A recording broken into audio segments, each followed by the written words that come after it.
Oke, kita lanjutkan lagi materinya.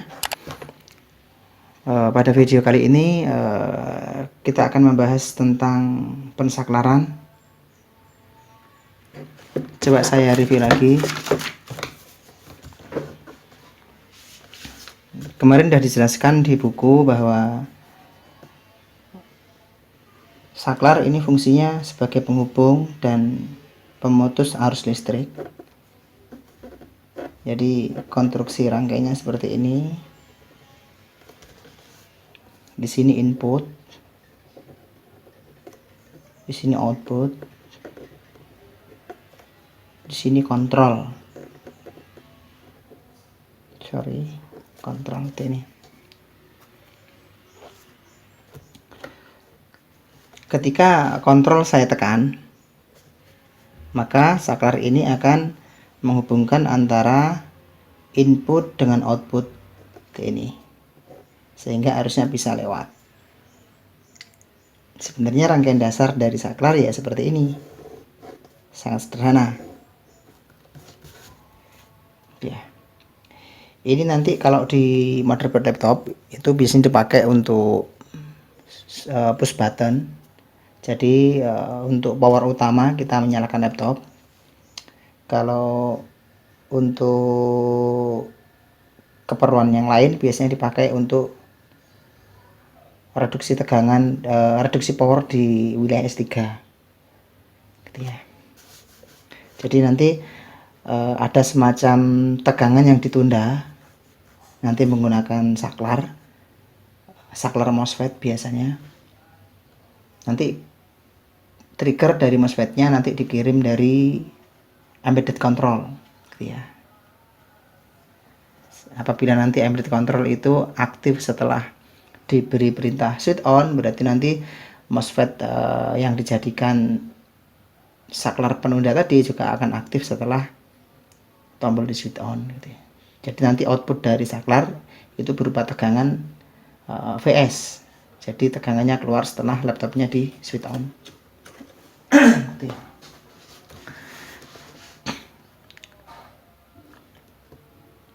Biasanya kalau untuk laptop itu saklar digunakan untuk menghidupkan embedded control ya. Jadi di dalamnya ini ada sirkuit microcontroller.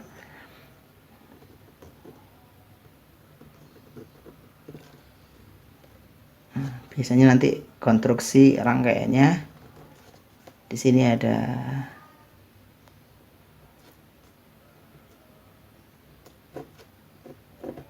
switch button, nanti di sini diberikan pull up, berikan 3 volt seperti ini. Jadi fungsi dari rangkaian ini adalah untuk mengkondisikan sinyal.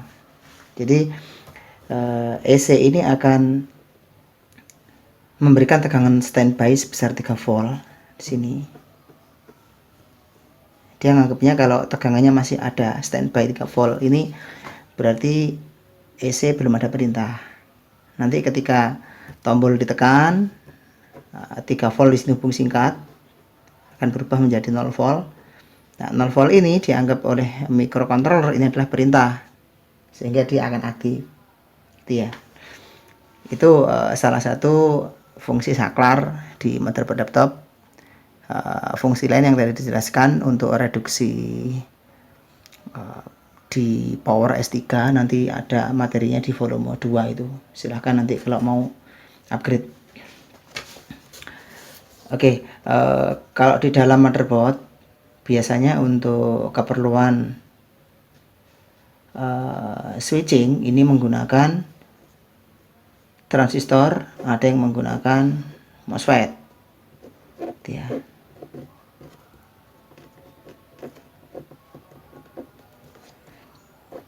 Transistor ini ada 3 kaki, namanya emitter, yang ini kolektor,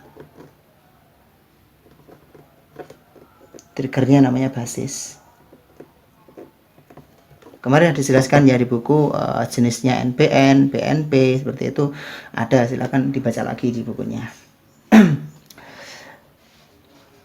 transistor ini sebenarnya secara khusus digunakan untuk penguat arus, tapi dia memiliki kondisi yang memungkinkan untuk dijadikan saklar. Jadi kalau kita belajar transistor, di sana ada 3 kondisi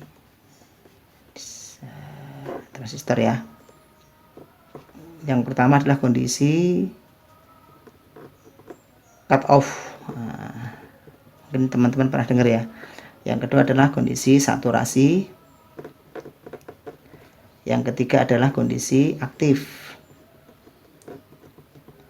Nah, biasanya transistor ini digunakan sebagai penguat apabila dia mengkondisikan transistor ini pada wilayah aktif. Jadi di transistor itu ada istilahnya HFE. Misalkan nih contoh ya, contoh nih. Sebuah transistor, anggap saja ini seri seperti NPN. Nah, misalkan sebuah transistor dia memiliki HFE antara 50 sampai 100, misalkan anggap aja 100. Nah, apabila nanti kita memberikan arus kecil pada basis, ini kan basis ini berarti. Nah, arus kecil pada basis ini misalkan anggap aja 2 miliampere. 2 miliampere sini ya, 2 miliampere. Maka arus nanti yang bisa dihasilkan dari transistor ini sebesar 2 kali 100 sama dengan 200 miliampere gitu ya. Tapi hati-hati karena transistor ini dia juga memiliki namanya IC max atau arus yang diperbolehkan lewat di kaki kolektor ini. Misalkan di sana dia diberikan maksimal 500, jadi kalian untuk mendesain penguatnya jangan melebihi dari 500. Ini karena kalau arusnya diperbesar ini juga makin besar karena mengalihkan dengan HFE-nya. Gitu ya. Kalau nanti hasil penguatannya melebihi 500 ya otomatis rusak ini transistornya. Tuh, nanti kalau kalian baca spek transistor ada. Terus ada tegangan kerja maksimal juga untuk isi. Nah, jadi tegangan maksimalnya berapa? Misalkan tegangan maksimalnya 25 volt, berarti ya di sini kita tidak boleh memberikan tegangan lebih besar dari yang sudah ditentukan dari datasheet. Kemudian nanti tegangan maksimal untuk masuk ke basis juga ada kayak gitu. Nah, ini kalau penguat seperti itu, dia menggunakan kondisi aktif biasanya. Tapi kalau untuk untuk saklar dia memanfaatkan kondisi cut off sama saturasi gitu ya. Bisa dipahami ya. Jadi biasanya kalau di motherboard laptop ini transistor lebih banyak digunakan untuk saklar, jadi kita nggak membahas masalah penguat ya. Oke, selain transistor yang paling banyak menggunakan FET. Sebenarnya kalau untuk kebutuhan switching atau saklar ini spesialisnya MOSFET ya, karena dia memiliki konstruksi yang lebih bagus. Sebenarnya kan transistor sama FET ini masih satu keluarga sebenarnya. Ini berarti drain kakinya, drain source, yang ini gate. Sebenarnya hampir sama ini karena satu keluarga, satu family. Hanya bedanya kalau yang membedakan kalau transistor ini berupa sambungan, berupa sambungan seperti ini. Nah, kalau MOSFET dia bukan sambungan, tapi dia menggunakan efek medan, makanya dinamakan FET itu field efek medan. Jadi di jalur gate ini dia ada bahan, apabila dialiri sebuah tegangan maka bahan tersebut akan menghasilkan medan magnet ya. Nanti medan magnet ini akan menghubungkan antara channel drain ke channel source, sehingga tegangannya akan bisa lewat. Itu. Makanya kalau untuk kebutuhannya untuk switching dengan frekuensi atau kecepatan yang tinggi, ya paling banyak digunakan MOSFET karena lebih temperaturnya lebih ramah daripada transistor. Kalau transistor digunakan untuk switching tinggi cepat panas ya. Tapi kalau untuk untuk saklar biasa, untuk jenis sinyal analog nggak ada masalah, sinyal kontinu. Tapi kalau sinyalnya putus-putus digital ya, 0101 kayak gitu, disarankan menggunakan MOSFET lebih istilahnya ya, memang MOSFET digunakan khusus untuk kebutuhan seperti itu, jadi lebih rekomendasinya pakai MOSFET. Oke, mungkin teman-teman ada yang sudah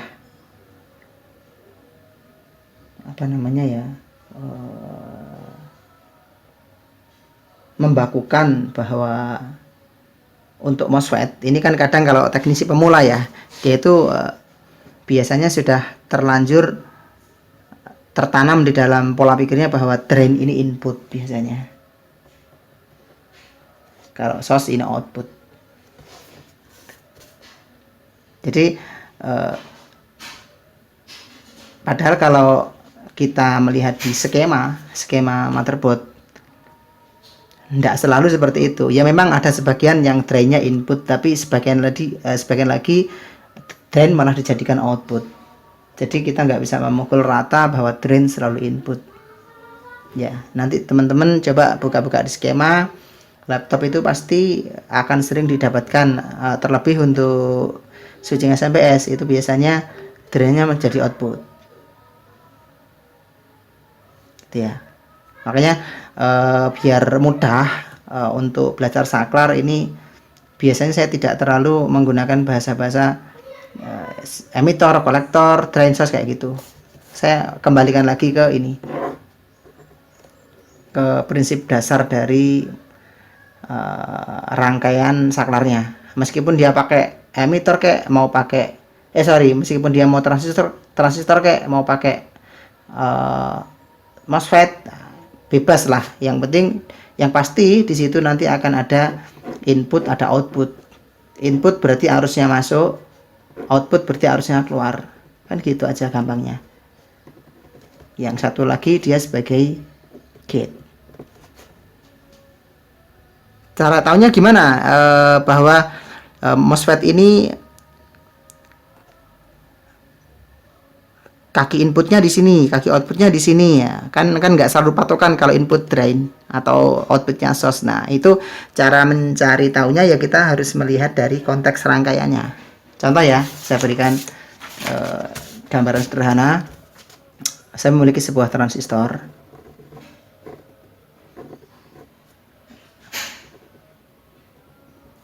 Jenisnya berarti di sini positif, negatif, NPN.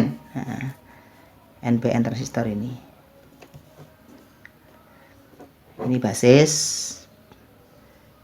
Di sini untuk kolektornya saya hubungkan tegangan 3 volt. Kemudian basisnya, basis nanti aja. Di sini untuk output, untuk emitornya kan kalau ada tanda panah berarti emitor. Emitornya ini saya hubungkan dengan MOSFET. Di sini saya punya MOSFET seri P channel, maksudnya seperti itu.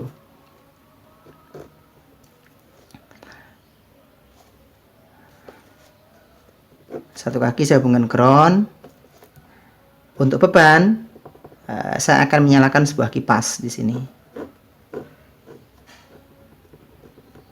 Nah, fan. Di sini untuk ground kipasnya saya masukkan ke, ikutkan ground. Sini positif kipasnya. Sorry, saya masukkan ke sini aja. Ini ya. Positif kipas ini saya ambilkan dari, sorry, ini 5 volt ya. Saya tulis salah ini. Nah, ini saya berikan dari 5 volt, tapi di sini saya berikan resistor untuk mengontrol arus yang masuk. Karena ini seri P channel, berarti saya harus menyediakan trigger FET ini lebih rendah dari 5 volt, karena nanti 5 volt kan masuk ke sini. Nah, makanya di sini saya berikan sebuah resistor divider R1, R2. Nah, seperti ini. Nah, seperti ini kan sudah sangat jelas sekali mana input, mana output dari transistor dan MOSFET-nya. Ini jelas input. Karena masuk 5 volt ke sini. Ini output. Yang ini inputnya ini. Outputnya ini dibuang ke ground. Itu ya. Jadi cara kerja rangkaiannya ini kan pensaklaran seperti ini sebenarnya. Saklar yang dihubungkan dengan MOSFET juga. MOSFET juga saklar. Jadi memang nanti di motherboard laptop itu kebanyakan memang saklar ini bercabang-cabang gitu. Makanya pahami ya nanti persennya. Contoh misalkan ini saya memberikan tegangan basisnya 0 volt. Maka yang terjadi 5 volt di sini ini tidak akan turun karena MOSFET-nya ini off. 5 voltnya turun ke sini. Di sini 0 volt. Otomatis MOSFET ini P channel ini juga off karena saklarnya nggak ada perintah untuk on. 0 volt. Makanya kipasnya menyala. Sebaliknya apabila di sini saya berikan 3 volt, 5 voltnya akan turun.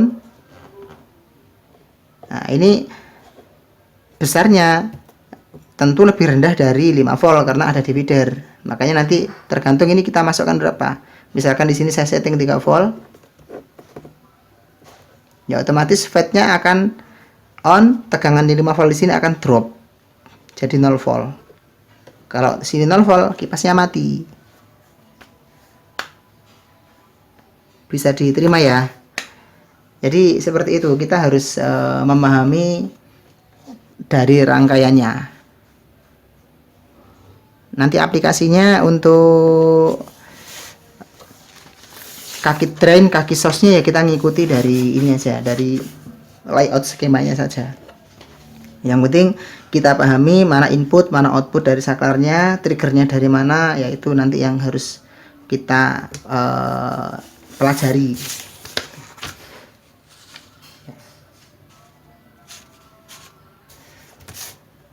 Ya, nanti di motherboard laptop nggak hanya 2 untuk percabangan saklarnya, bisa 6, bisa 8, banyak. Itu namanya kombinasi saklar. Makanya kalau yang sederhana seperti ini kalian bisa memahami, meskipun nanti di skema modelnya dibuat macam-macam, ya tetap kita paham karena dasarnya kita udah pegang gitu ya, udah punya.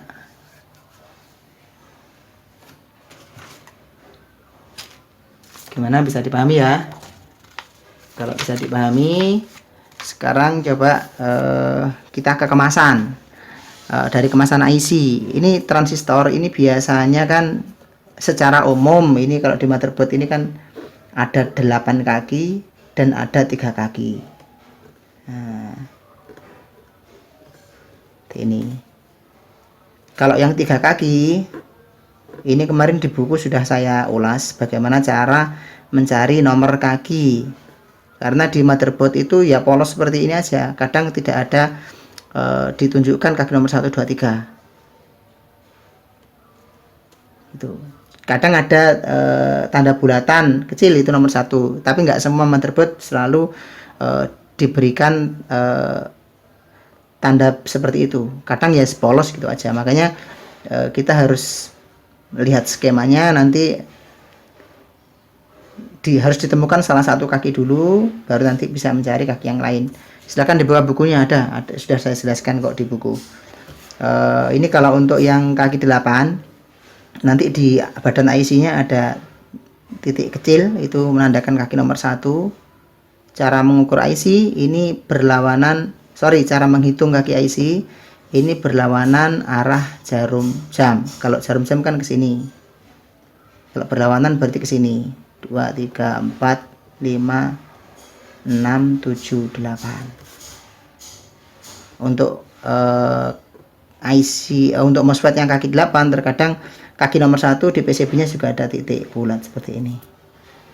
Ini hanya misalkan, ternyata di PCB nggak ada titik bulatnya. Cara nyarinya gimana Pak? Untuk mengetahui kaki nomor 1 ya, kita bisa lihat bulatan kecil di IC nya. Misalkan nggak kelihatan Pak, ini Pak hilang Pak, misalkan fisiknya sudah jelek, udah nggak kelihatan ya, kita bisa melihat dari jalur. Biasanya MOSFET yang kaki 8 itu kaki 1, 2, 3 ini biasanya dijadikan jalur sendiri. Sudah jelas kalau 1, 2, 3 ini drain. Kaki nomor 5, 6, 7, 8 ini juga dijadikan satu jalur. Ini source. Kaki nomor 4 nya sendiri. Kita bisa mengerti dari kaki yang sendiri. Contoh misalkan nanti kita ketemu motherboardnya polos, nggak ada tanda bulatan kecil di IC nya, nggak ada tanda titik di PCB. Jadi untuk mencari tahu mana kaki 1, kita lihat kaki gate-nya yang sendiri, jalurnya itu pasti gate, tinggal kita geser ke kiri 3, 2, 1, ini pasti nanti kaki drain gitu ya. Sebaliknya yang sebelah sini dijadikan kaki source. Pemasangannya jangan sampai terbalik, karena kalau MOSFET masang terbalik fatal nanti. Bisa dipahami ya? Oke, saya rasa kalau untuk prinsip kerja saklarnya seperti itu aja. Nanti yang bagian ini mohon dipahami betul-betul biar nanti nggak ada kendala saat menganalisa, karena akan banyak sekali nanti ditemukan rangkaian saklar seperti ini di motherboard laptop. Terus kalau untuk menguji kelayakan saklar MOSFET ini masih bagus apa tidak, itu parameternya ada 2. Yang satu kita ukur secara manual, yang 2 kita uji di rangkaian. Nah, kalau secara manual kita bisa ukur pakai AVO. Kalian hanya perlu mengerti yang mana kaki drain, yang mana kaki source. Gate nggak usah diukur, nggak apa-apa yang ini. Kalian hanya perlu mengetahui mana kaki drain, kaki source. Nah, jika nanti sudah ditemukan kaki drain dan source-nya, kalian bisa ukur, bisa pakai AVO seperti ini. Ini perhatikan, kalau kedua jarum saya tempel, nah, dia akan nyimpang penuh seperti itu. Nah, ini nanti bisa menjadi acuan apabila kita mengukur antara drain ke source seperti ini, dan sebaliknya kita bolak-balik. Jarum AVO ini hanya boleh nyimpang 1 kali, itu kondisi MOSFET-nya untuk sementara bisa dibilang baik gitu ya. Tapi kalau kita ukur dua-duanya nyimpang semua, ke sini jarumnya nyimpang penuh, kemudian ke sini jarumnya nyimpang penuh ya, seperti itu short yang seperti itu udah nggak bisa dipakai saklarnya, MOSFET-nya nggak bisa dipakai gitu ya. Kalau pakai AVO digital juga sama, sama saja sebenarnya. Kalau AVO digital kalian nanti bisa pakai fitur boost. Nah, tinggal kalian nanti cek angka boostnya berapa. Misalkan AVO kalian nanti menunjukkan angka boostnya 01. Nah, tinggal saya mengukur di sini, terus dibalik. Kalau hasil pengukurannya ini kedua-duanya menunjukkan angka boost yang sama ya, dipastikan MOSFET-nya konslet. Kalau normalnya biasanya boost 1 kali. Tuh, normalnya seperti itu. Terkadang ada MOSFET ini kan sebenarnya di dalamnya ada hambatan dalam ya, ada resistansinya. Jadi mungkin agak berbeda nanti hasil pengukurannya. Terkadang itu kalau kita ukur dua-duanya jarumnya nyimpang semua. Misalkan kita ukur seperti ini, nyimpang dia, tapi nggak full. Mungkin di sini di setengah. Tapi kalau kita balik jarum avonya, dia nyimpang tapi nggak penuh juga, tapi angkanya beda. Yang kayak gitu biasanya MOSFET-nya masih bagus, nggak short ya. Terkadang kalau pakai avo digital yang model setengah-setengah seperti itu, ketika jarum kita tempel dia akan berbunyi tit gitu aja, kadang nggak mengeluarkan angka apa-apa. Tapi ketika kita balik juga berbunyi tit, tapi keluar angka sebentar lah. Yang keluar angka itu menunjukkan bahwa hasil ukurnya lebih rendah. Yang seperti itu juga nggak short. Coba dipraktekkan ya biar nggak bingung ya. Nanti silahkan dicoba sendiri.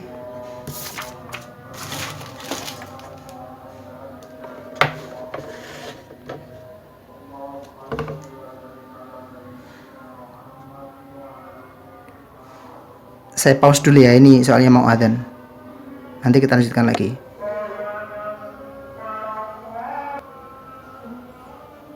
Oke, kita lanjutkan lagi.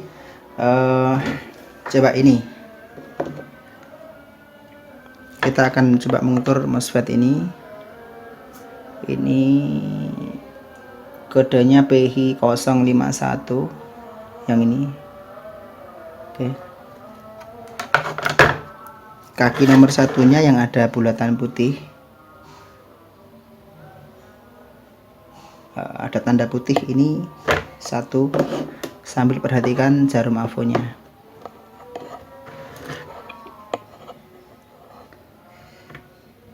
Yang penting kita tahu mana drain, mana gate, kita ukur. Nah, itu menunjukkan angka 150. Sekarang kita pindah posisi kakinya, jarumnya.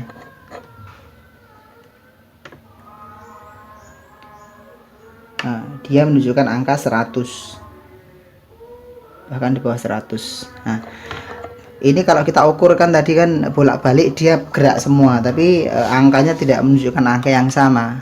Yang seperti itu tidak bisa dikatakan short gitu ya. MOSFET-nya masih bagus. Karena memang hasil pengukuran ini tidak sama. Kadang ada yang hasil ukurnya dia mentok, tapi satunya dia nggak ada reaksi gerak. Yang justru yang bermasalah itu kalau kita ukur dua-duanya mentok, hasilnya menunjuk angka sama, yang seperti itu short. Kalau pakai avo digital ini biasanya juga kelihatan. Kalau memang short dia akan boost. Coba kita ukur ya.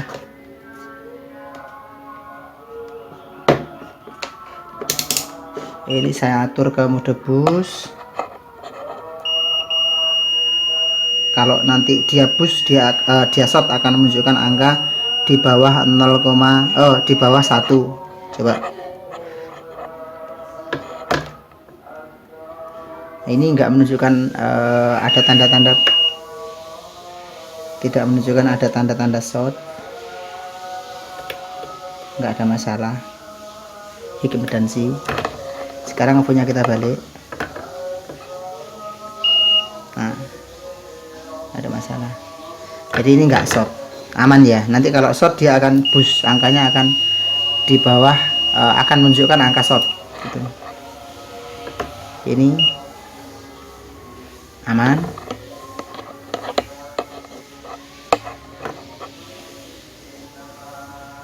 Aman. Coba cari motherboard yang lain.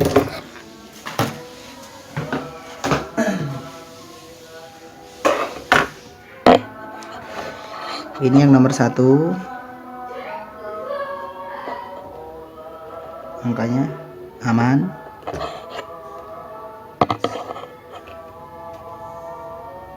Aman ya, ini enggak ada yang short.